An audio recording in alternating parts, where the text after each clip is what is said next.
Okay, welcome friends. In the previous video, we already talked about the biomolecules. Okay, biomolecules बद्दल आपण already बघितलेलं आहे. So now in this video, we are going to talk about the protein, the structure of protein and enzymes. Okay, so try to understand. First, we discussed in previous video about the biomolecules. Actually, the biomolecules, there are two types of biomolecules: macromolecules and micromolecules. And these macromolecules and micromolecules, which is classified on the basis of its molecular weight, on the basis of its molecular weight. Got it? म्हणजे त्याच्या molecular weightच्या molecular weight वरती ते classified झालेले आहेत. म्हणजे 1000 Dalton पेक्षा जर कमी मोलिक्युलर वेट असेल तर त्याला आपण काय बोलू, मायक्रोमोलिक्युल. आणि जर 10000 डाल्टॉन पेक्षा जास्त असेल किंवा 10000 डाल्टॉन पर्यंत जर त्याचं मोलिक्युलर वेट असेल तर त्याला आपण काय बोलू, तर त्याला आपण बोलणार macromolecules. Got it? So biomolecules मध्ये सगळे येतात, म्हणजे प्रोटीन्स आले, विटॅमिन्स आले, कार्बोहायड्रेट, लिपिड्स, ग्लिसरॉल, जे काही बघणार आहोत आपण बायोमोलिक्युल्स म्हणजे थोडक्यात आपल्या बॉडीमध्ये जे काही कार्बन कंपाऊंड मोलिक्युल्स आहेत. कारण because each and every molecule has a carbon ring. त्याच्याजवळ काय आहे, कार्बन रिंग असते किंवा कार्बन हा कंपाऊंड असतोच. त्यामुळे आपण काय बोललो, biomolecules means what? Biomolecules means the all carbon compounds which is isolated or we will get from the living tissues or from the living organisms. आपल्याला कसं कोणाकडून मिळणार आहे, लिव्हिंग ऑर्गॅनिझम्स किंवा लिव्हिंग टिश्यूज कडून मिळणार आहे. Got it?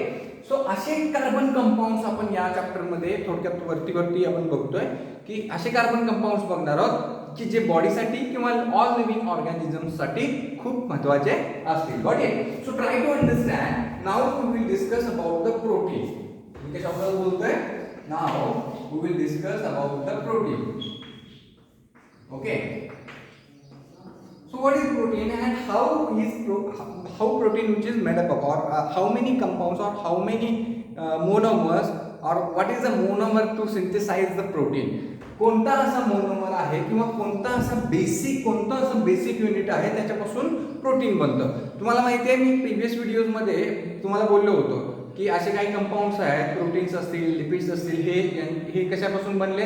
जसं लिपिड्स हे फॅटी ऍसिड्स पासून बनले, तसेच प्रोटीन्स कशापासून बनले, कशापासून आपण प्रीवियस व्हिडिओमध्ये त्याच्याबद्दल बोललो होतो. तर proteins which is made up by the amino acids, a chain of amino acids. So try to understand. So this proteins are synthesized on ribosome. आपण बघणार आहोत की प्रोटीन्स कशापासून बनलेले आहेत. पहिला ट्राय टू अंडरस्टँड. आपण रायबोसोम सेल स्ट्रक्चर ज्यावेळी बघितलं होतं त्यामध्ये आपण inside the cytoplasm and rough endoplasmic reticulum वरती आपण काय पाहिलं होतं, आपण पाहिला होता रायबोसोम. आणि त्या रायबोसोमचं काय काम होतं, synthesis of protein. So this synthesis of protein which is takes place or which is occurred on the ribosomes. So that's why this protein synthesized on ribosome. So क्या मी काय बोलतोय की प्रोटीन कुठे सिंथेसाइज होतात, ऑन रायबोसोम. सो प्रोटीन मी ते लिहितोय. So protein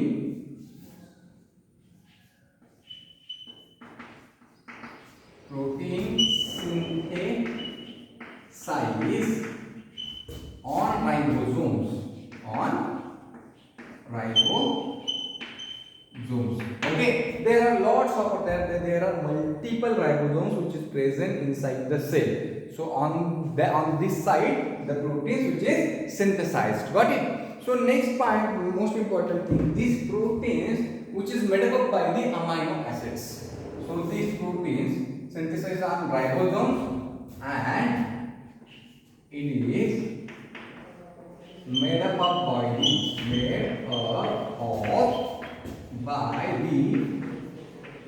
amino acids. कशापासून बनले ते, amino acids. Got it? So these proteins which is made up by the amino acids. So जे काही प्रोटीन्स आहेत ते बनले अमायनो ऍसिड्स पासून बनले. म्हणजे थोडक्यात काय झालंय, सो अमायनो ऍसिड्स असे भरपूर small amino acids. For example मी देतो तुम्हाला, हा एक अमायनो ऍसिड, हा एक अमायनो ऍसिड, हा एक असे amino acids. There are lots of amino acids. They will come together and they will form the proteins. आता हे कसे बनवणार आहेत, so amino acids help together by the peptide bond. म्हणजे ह्या अमायनो ऍसिडच्या मध्ये कोणता बॉन्ड असेल, त्या अमायनो ऍसिडच्या मध्ये पेप्टाइड बॉन्ड असेल. कोणता bond, peptide bond. Got it? So inside the during the synthesis of protein, this amino acid they will attach or they will together with the help of this peptide bond. Got it? So I'm gonna write here that is amino acids held together by peptide bonds. By peptide bonds. Got it? So amino acids they are held together by the peptide bonds. So after synthesis the protein मग काय होणार आहे ज्यावेळी protein बनतात मी बोलतोय inside the sale मी कशाबद्दल बोलतोय inside the sale किंवा बॉडीमध्ये ज्यावेळी प्रोटीन्स बनतात after the synthesis of protein हे प्रोटीन काय होतात हे प्रोटीन थोडक्यात आपण बोलू तर प्रोटीन हे दिस protein attain in 3D structures आपल्याला हे प्रोटीन कसे मिळतात 3D स्ट्रक्चर मध्ये मिळतात म्हणजे काय झालं रायबोसोम्स मध्ये काय झालं प्रोटीनचं सिंथेसिस झालं अमायनो ऍसिड्स ही असे भरपूर सारे अमायनो ऍसिड्स एकमेकांना पेप्टाइड बॉन्डने काय झाले अटॅच झाले किंवा एकमेकांना जोडले आणि त्या पद्धतीने आपल्याला पॉलीपेप्टाइड चेन मिळाली त्या पद्धतीने आपल्याला काय मिळाली ही पॉलीपेप्टाइड चेन मिळाली आणि ही पॉलीपेप्टाइड चेन अशी कंटिन्यू थोडक्यात काय होईल अटेन होईल हे कसं होईल थोडक्यात अटेन म्हणजे असं हवा लागतं 3D स्ट्रक्चर मिळेल म्हणजे असे एकमेकांमध्ये गुंतलेले ही पॉलीपेप्टाइड चेन एकमेकांच्या मध्ये अशी गुंतलेली आणि असं एक प्रकारचं आपल्याला 3D स्ट्रक्चर मिळेल आणि ते 3D स्ट्रक्चर किंवा त्याला आपण बोलतो tertiary structure of the protein ते टर्शरी स्ट्रक्चर म्हणजेच काय फंक्शनल प्रोटीन्स असतात म्हणजेच काय ते प्रोटीन्स आता कामाचे आपल्या कामाचे आहेत समजलं अशा पद्धतीने बनतं म्हणजेच काय बोललो me after synthesis of proteins after synthesis of proteins the proteins attain and what can I say for that proteins can attain in 3D structure for the function त्यानंतर म्हणजे ज्यावेळी तयार होतात त्याच्यानंतर त्याचे 3D स्ट्रक्चर मध्ये येतात कशासाठी येतात तर फंक्शन त्यांचा जो काही रोल आहे बॉडीमध्ये तो रोल प्ले करण्यासाठी ते काय होते तयार होते got it so according to mode of folding म्हणजे मी जसं बोललो थोडक्यात मी ते बोलतो चला इथे लिहून देतो तुम्हाला so after synthesis of protein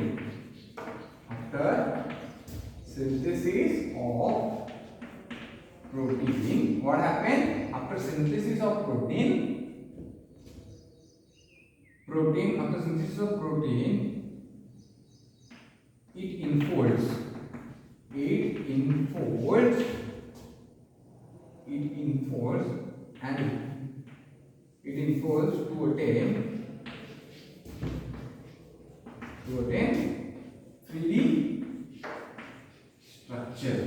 to attain 3D structure of the protein म्हणजे ज्यावेळी प्रोटीन सिंथेसिस होईल त्यावेळी ते प्रोटीन्स काय होतील इनफोल्ड म्हणजे एकमेकांत स्वतः काय होतील ते फोल्ड होतील कशासाठी 3D स्ट्रक्चर बनण्यासाठी आणि हे 3D स्ट्रक्चर म्हणजे काय टर्शरी स्ट्रक्चर आपण बोलतो तर आपण याच्यावर बोलूया so on the basis or according to mode of infolding so मी लिहितोय according to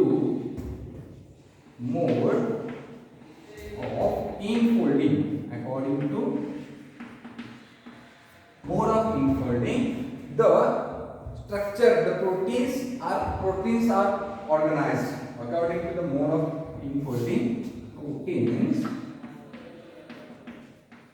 organized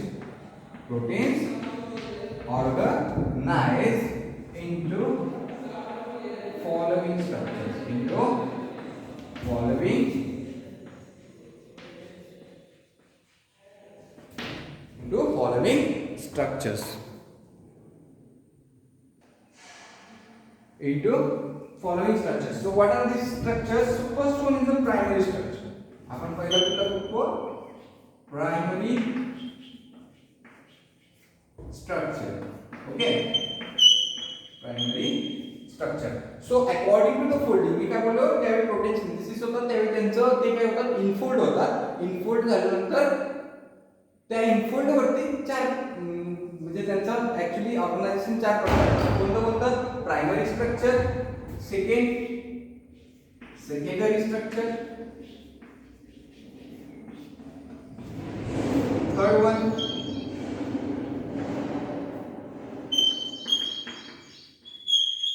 tertiary structure, and fourth one quaternary structure. Quaternary structures. Okay, म्हणजे प्रोटीनचे 4 प्रकार पडतात. Actually, the structure of protein which is organized into 4 categories: primary structure, secondary structure, tertiary structure, and quaternary structure. आपण बघूया primary structure कसं असतं. तर primary structure मी काय बोललो की प्रोटीन्स हे बनले अमायनो ऍसिड्स पासून आणि असे भरपूर अमायनो ऍसिड्स काय आहेत एकमेकांना कोणत्या बॉन्डने अटॅच आहेत पेप्टाइड बॉन्डने अटॅच आहेत. कोणत्या बॉन्डने अटॅच आहेत पेप्टाइड बॉन्डने अटॅच आहेत. फॉर एक्झाम्पल मी इथे तुम्हाला देतो समजा हा एक अमायनो ऍसिड आहे हा एक अमायनो ऍसिड हा अमायनो ऍसिड हा हे स्ट्रक्चर मी तुम्हाला पहिले प्रायमरी स्ट्रक्चर दाखवतो प्रोटीनचं कसं असतं.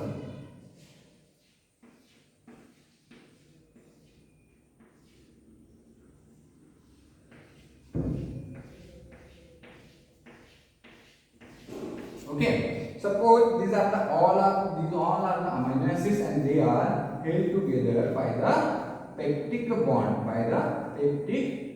So after what will happen? This is the primary structure. So it is a linear. So this primary structure. So arrangement of that amino acids it is in linear form.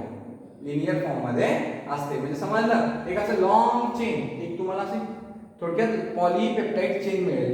Amino acid म्हणजे chain म्हणजेच काय थोडक्यात polypeptide chain बोलतो आपण. म्हणजे हे poly का तर पॉलीपेप्टाइड बॉन्ड्स आहेत. पेप्टाइड बॉन्ड्स कसे आहेत भरपूर आहेत म्हणून याला बोलतो आपण पॉलीपेप्टाइड चेन. सर आपल्याला कशी मिळेल प्रायमरी स्ट्रक्चर मध्ये अशी एक लॉंग चेन मिळेल त्याला बोलू आपण पॉलीपेप्टाइड चेन. म्हणजे असे भरपूर अमायनो ऍसिड एकमेकांना पेप्टाइड बॉन्डने अटॅच असतील एका लिनियर फॉर्म मध्ये त्याला बोलतो आपण primary structure. Okay, second one secondary structure. Secondary structure कसं असेल सेकंडरी स्ट्रक्चर कॉइल स्ट्रक्चर असणार आहे. कसं असणार आहे coiled structure. Okay, secondary structure हे कसं असेल कॉइल्ड स्ट्रक्चर असेल. कॉइल बघा तुम्ही थोडक्यात मी काय बोललो कॉइल स्ट्रक्चर म्हणजे हे असे कॉइल करतो फॉर एक्झाम्पल लाईक दॅट असं तुम्हाला सेकंडरी स्ट्रक्चर भेटेल. असं स्ट्रक्चर कसं भेटेल सेकंडरी स्ट्रक्चर तुम्हाला हे असं भेटेल प्रोटीनचं असं दिसेल. सेकंडरी टर्शरी कसं असेल टर्शरी ग्लोब्युलर असेल. ग्लोब्युलर म्हणजेच काय टर्शरी ही पॉलीपेप्टाइड चेन आहे. ही पॉलीपेप्टाइड चेन काय होईल कंटिन्यू अशी एकमेकांच्या इनफोल्ड काय भेटेल आपल्याला एक ग्लोब्युलर स्ट्रक्चर मिळेल. आणि याला काय बोलतो आपण टर्शरी स्ट्रक्चर किंवा यालाच बोलतो आपण 3D स्ट्रक्चर. यालाच काय बोलतो 3D structure of the protein, and these 3D structure of the proteins are the functioning proteins. आणि हे 3D स्ट्रक्चर मधले प्रोटीन्स कसे असतात फंक्शनिंग प्रोटीन्स असतात. कसे असतात functioning proteins. Got it. Quaternary कसं असेल सेम. क्वाटर्नरी म्हणजे थोडक्यात जरा जास्तच इनफोल्ड झालेलं आपण ज्यावेळी बायोमॉलिक्युल्स हा चॅप्टर बघणार आहोत त्यावेळी आपण इन डिटेल बघणार आहोत प्रायमरी स्ट्रक्चर म्हणजे काय आहे सेकंडरी स्ट्रक्चर म्हणजे काय आहे टर्शियरी म्हणजे काय आहे आणि क्वाटर्नरी म्हणजे काय आहे. तर तुम्हाला या आता एवढंच लक्षात ठेवायचं आहे.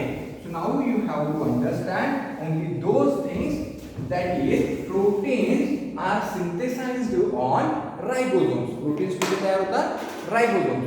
So proteins which is made up by the chain of amino acids, the chain of amino acids, and these amino acids which is held together by the peptide bond, and most important thing after the synthesis of protein, the proteins enfold itself and to attain the 3D structure, and these 3D structure these are the functioning proteins. The 3D structure of the protein is a functioning protein. So according to enfolding the proteins are organized into 4 structures: primary structure, secondary structure, tertiary structure and quaternary structure. Got it up to this? इथेपर्यंत समजलं. तर याच्यानंतर आपण बघणार आहोत protein डिनॅचुरेशन. त्याच्यानंतर आपण थोडंसं बाजूला होतोय हे आहे असं नोट डाऊन करून घ्या. Primary structure, secondary, tertiary and quaternary. Okay. आता आपण जाणार आहोत प्रोटीन डिनॅच्युरेशन साठी. प्रोटीन डिनॅच्युरेशन. आता प्रोटीनचं डिनॅच्युरेशन कसं होतं आपण ते बघूया. फॉर एक्झाम्पल किंवा ही टर्म आहे प्रोटीन डिनॅच्युरेशनची, ते आपण इन डिटेल बघायचे आहे. पण ऍक्च्युली प्रोटीन डिनॅच्युरेशन म्हणजे आपण काय ते बघूया. प्रोटीन डिनॅच्युरेशन.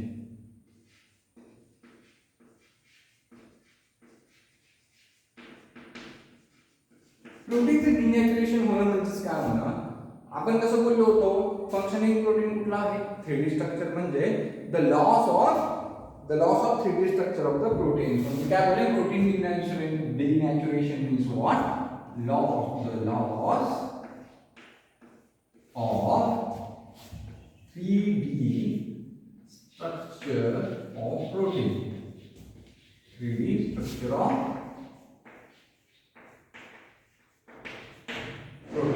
प्रोटीन डिनॅच्युरेशन म्हणजे काय, हा हे जे काय म्हणजे थोडक्यात त्या प्रोटीनचं डिनॅच्युरेशन कसं होईल बघा.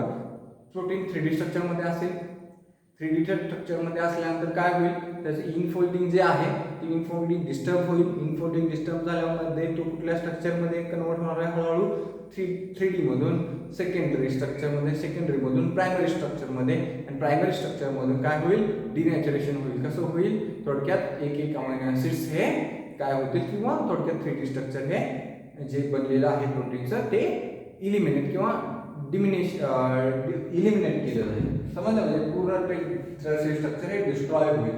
So that's why protein denaturation means what the loss of 3D structure of the protein. But हे इथपर्यंत समजलं. त्यानंतर आपण बघणार आहोत प्रोटीन बॉन्डिंग. कोणकोणते असे बॉन्ड्स आहेत. So now we discuss about the protein bonding. आता कोणकोणते बॉन्ड्स असतात प्रोटीन बॉन्डिंग मध्ये, तर आपण महत्त्वाचा बघितलं तो peptide bond. Okay, peptide bond तर आहेच, पेप्टाइड बॉन्ड तरी आहेच. So actually there are 4 types of chemical bonds. How many types of, so there are 4 types of chemical bonds. किती प्रकारचे केमिकल बॉन्ड्स आहेत, 4 प्रकारचे chemical bonds are. What are they? First one is a hydrogen bond. First one is a hydrogen bond. पहिला कुठला आहे hydrogen bond. Second one कुठला आहे, second one जो आहे तो आयोनिक बॉन्ड आहे. कुठला ionic bond. Third one disulphide bond.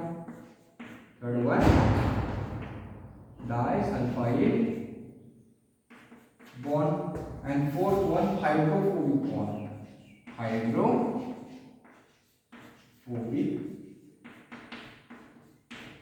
bond. So these 4 bonds, which is very important to formation of the proteins, or not only for the formation of the proteins. Actually, in the protein structure, you can see these 4 bonds also. So protein bonding, there are 4 types of chemical bonds, which is very important.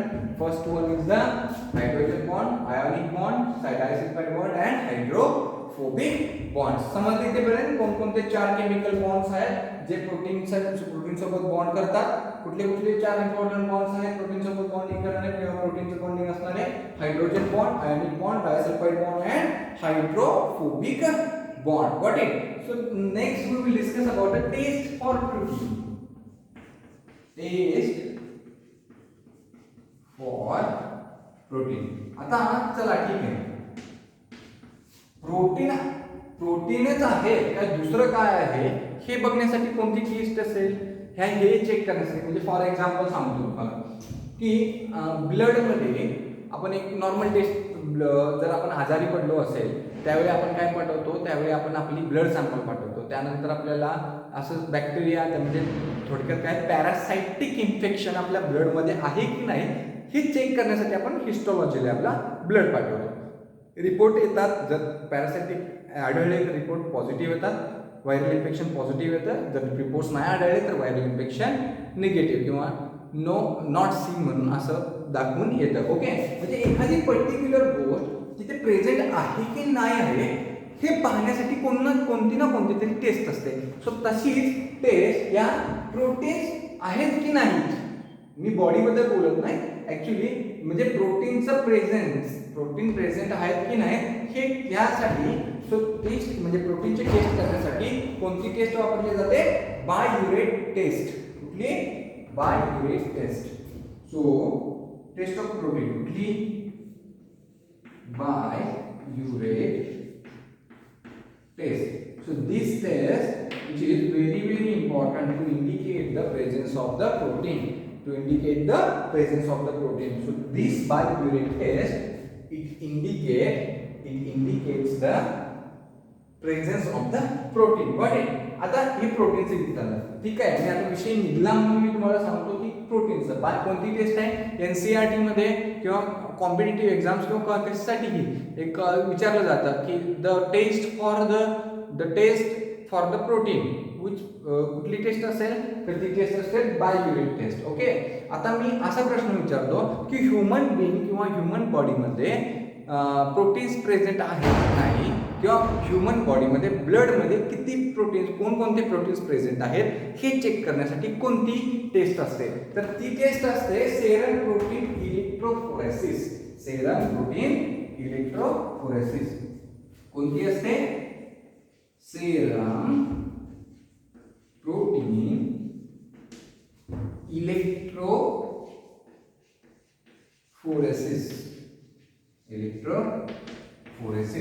So it is known as the SPEP. काय बोलतो आपण याला? Electrophoresis, serum protein electrophoresis, SPEP.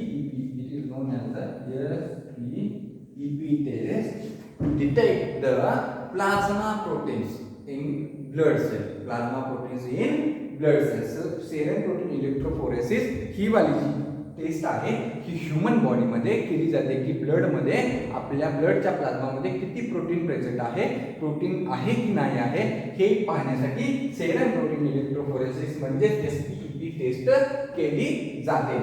Okay, समजलं? Taste for प्रोटीनसाठी दोन taste आहेत. आता normal taste कुठल्या असेल तर test for the protein it is a biuret test and test for the protein inside the human being inside the blood or the blood concentration, the protein concentration inside the blood of human being. For this serum protein electrophoresis is what? SPEP. It is very important. Got it? So next we will discuss about the enzymes. आता आपण काय बोलणार आहोत? Enzymes. Protein समजलं. Proteins बद्दल मी काय बोललो? रायबोसोम्स पासून केलेले आहेत. Yes or no? हे सगळं प्रोटीन बद्दल अजिबात विचारायचं नाहीये. कारण next all this proteins, this all enzyme, this nucleic acids, these are very important for your whole academic year. So please don't forget about the proteins also. These are the basic and these are the common things regarding to that biomolecules. So now we will start with the enzymes.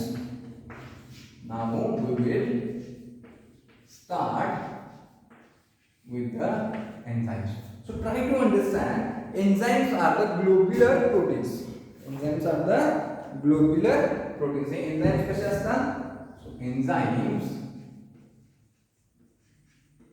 are the globular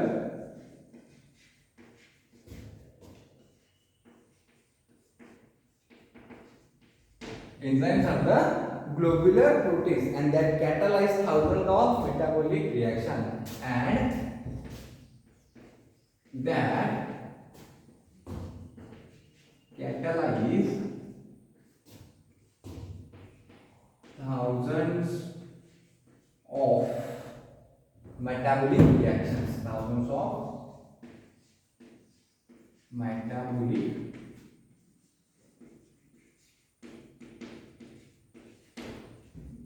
that catalyze the thousands of metabolic reactions. Got it? Enzymes म्हणजे काय आहे? तर enzymes हे कसे आहेत? Globular proteins आहेत. Globular proteins quaternary structures किंवा tertiary structure बघितलं होतं ना, कसे आहेत? ग्लोब्युलर फॉर्म मध्ये होतात की नाही? 3D स्ट्रक्चर मिळतं की नाही? So that's why. So most and most important thing, all proteins, almost all enzymes are protein. म्हणजे मी काय बोललो, almost all enzymes हे प्रोटीन्स असतात, but all proteins are not enzymes. म्हणजे थोडक्यात काय की सगळे म्हणजे बऱ्यापैकी सर्व एन्झाईम्स हे प्रोटीन आहेत, पण सगळे प्रोटीन हे एन्झाईम्स नाहीत. Got it? So that's why enzymes are globular proteins. हे कसे असतात? Globular proteins and that catalyze thousands of metabolic reactions. आता मेटाबॉलिक रिॲक्शन्स म्हणजे काय म्हणजे काय? मेटाबॉलिक रिॲक्शन्स म्हणजेच काय? फॉर एक्झाम्पल, आता आपण रोज आपण जेवतो, बरोबर आहे? आपण रोज सकाळी खातो, दुपारी खातो, संध्याकाळी खातो, बरोबर आहे ना? आपण 3 टायमाला किंवा 2 टायमाला जेवत असतो. आपण का जेवतो? तर बॉडीला गरज कशाची असते? ग्लुकोजची, किंवा बॉडीला गरज असते एनर्जीची टू परफॉर्म द फंक्शन्स. म्हणजे मी बोलतोय, मी चालतोय, प्रत्येक गोष्टीसाठी म्हणजे आपण कोणतीही ऍक्टिव्हिटी करत असेल, even if I am blinking my eyes, so for this mechanism the energy which is very very helpful or needful for this mechanism also. म्हणजे each and everything or each and थोडक्यात काय, बॉडीच्या प्रत्येक पार्टला एनर्जीची गरज असते. ओके, प्रत्येक पार्टला एनर्जीची तर गरज आहे, पण आता ही एनर्जी मिळते कुठून आपल्याला? ऑब्विसली आपण जे काही खातो त्यातून मिळते, बरोबर आहे? बरं, आपण थोडक्यात मी फक्त एक्झाम्पल देतो तुम्हाला. खाल्यानंतर आपण एक नॉर्मल खातो, खाल्यानंतर काय होतं? डायजेस्टिव्ह सिस्टम थ्रू ते स्टमकमध्ये जातं. स्टमकमध्ये गेल्यानंतर स्मॉल इंटेस्टाईन काय होतं? स्मॉल इंटेस्टाईन जे इम्पॉर्टंट न्यूट्रियंट्स आणि इम्पॉर्टंट बायोमोलिक्युल्स जे आहेत ते काय करतं? ॲब्सॉर्ब करून घेतं, आणि त्या ॲब्सॉर्ब केल्यानंतर ते small intestine through blood, small इंटेस्टाईनमधून कुठं जातं? ब्लड सर्क्युलेटरी सिस्टममध्ये जातं, आणि ब्लड सर्क्युलेटरी सिस्टममध्ये गेल्यानंतर काय होतं की थ्रू आउट द बॉडी जे काही न्यूट्रिएंट्स आहेत ते प्रोव्हाइड केले जातात. ओके, आता हे प्रोव्हाइड केले गेले, मग आता बॉडीला एनर्जीची गरज असते. आपण बोलतो की ATP it is a source of energy. ATP it is a source of energy. मग अशा एटीपी सिंथेसिस असेल किंवा ब्लडमध्ये ग्लुकोज वाढलं तर ते ब्लडमधलं ग्लुकोज हे आपल्या लिव्हर सेल आणि मसल सेलमध्ये काय केलं जातं? स्टोअर करून ठेवलं जातं, बरोबर आहे ना? ऐकलं असेल तुम्ही, डायबेटिक पेशंटला इन्शुलिन देतात. ओके, तर या कंडिशनमध्ये काय होतं की जे ब्लडमध्ये वाढलेलं रक्ताचं प्रमाण जे आहे, कारण काय होतं, आपण जेवल्यानंतर जे काही कार्बोहायड्रेट्स किंवा चपाती, भाजी, भाकरी जे काही खाल्लं असतं त्याच्यामध्ये जे काही शुगर आहे ते कुठे जातं? ब्लडमध्ये जातं. मग काय होतं? ब्लडमध्ये ब्लड ग्लुकोज लेवल काय वाढते, आणि ते ब्लड ग्लुकोज लेवल वाढलेली कमी करायचं काम कोणाचं असतं? इन्शुलिन नावाचं एन्झाईम असतं. तर हे इन्शुलिन नावाचं एन्झाईम काय करतं? तर हे एन्झाईम हे मेटाबॉलिक रिॲक्शन्स करत असतं. म्हणजेच काय, ब्लडमधलं जे काही ग्लुकोज आहे ते मसल आणि ह्याच्यामध्ये कन्वर्ट करून, म्हणजे थोडक्यात प्रिझर्व करून ठेवायचं. मग काय होईल? ब्लडमधलं जर ग्लुकोज हे तिकडे मसल आणि लिव्हर सेलला जर आपण प्रिझर्व करून ठेवलं तर काय होईल? ऑब्विसली आपल्या ब्लडमधलं ग्लुकोज लेवल आपली डिक्रीज होईल, म्हणजेच आपण नॉर्मल फंक्शन करू. So for that means there are lots of metabolic reactions inside the bodies which is taking place, and each and every metabolic reaction needs chemicals or needs enzymes and needs hormones. So that's why these enzymes that catalyze thousands of metabolic reactions. म्हणजे काय, हे काय करतात? thousands of metabolic reactions हे catalyze करतात. Got it? समजले इथे enzymes का इम्पॉर्टंट आहे? Okay, next most important thing, these reactions. आता ते कोणकोणत्या रिएक्शन्स असू शकतात? These metabolic reactions, they may be anabolic reactions or catabolic reactions. Actually, these reactions may be, okay, here. So metabolic reaction may be, there are two. Anabolic reactions and catabolic reactions. Anabolic means what? Anabolic means synthesis of protein, means from the monomer, from the simple molecule, from the simple molecules, or from the simple molecules we will get the complex molecule. Means what? Protein synthesis. How anabolic reaction means what? The synthesis of the complex molecules. Anabolic reaction म्हणजे काय होतं यामध्ये? synthesis of complex molecule. Synthesis of complex molecule म्हणजे काय होईल? मी ते थोडक्यात लिहितो. एनाबॉलिक मध्ये काय होतं? एनाबॉलिक मध्ये होतं synthesis of complex molecule. Synthesis of complex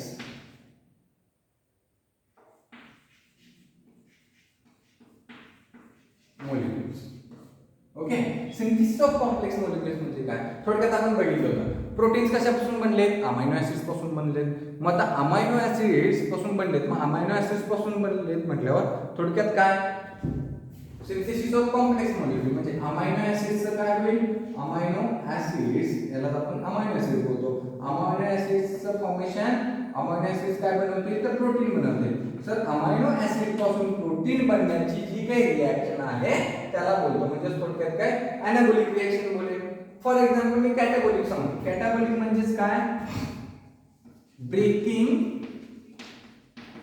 down of complex molecule in simple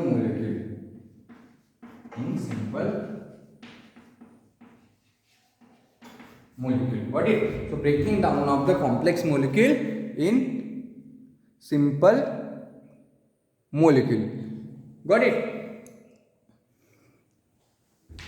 Anabolic and catabolic. So amino acids, protein and याच्यामध्ये काय होतं ह्या प्रोटीनचं ब्रेकडाऊन कशामध्ये होईल ह्या प्रोटीन्सचं ब्रेकडाऊन हे अमायनो ऍसिड मध्ये होईल म्हणजे इथे कॅटाबॉलिक रिएक्शन मध्ये काय व्हायला लागले कॉम्प्लेक्स मॉलिक्यूल जो मोठा मॉलिक्यूल आहे त्याचं ब्रेकिंग डाऊन होऊन तो कुठे सिंपल फॉर्म मध्ये चाललाय आणि इथे काय होतंय एनाबॉलिक मध्ये सिंपल मॉलिक्यूल आहे त्याचं गठन किंवा त्याचं ते एकमेकांना अटॅच होऊन ते कॉम्प्लेक्स मॉलिक्यूल बनवले गॉट इट एन्झाइम्स मध्ये दोन रिएक्शन समजल्या तुम्हाला okay so next okay so anabolic and catabolic so in next video we will discuss about the inhibition of the enzymes त्यानंतर आपण बघावं lock and key mechanism of the enzymes how many factors affecting on the enzyme reactions we will discuss in detail about not in detail we will discuss some introductory part regarding to that enzyme inhibitory factors enzyme key lock mechanism and its reactions also got it so now you try to understand up to this and this is very helpful regarding to the proteins and regarding to the enzymes okay thank you so much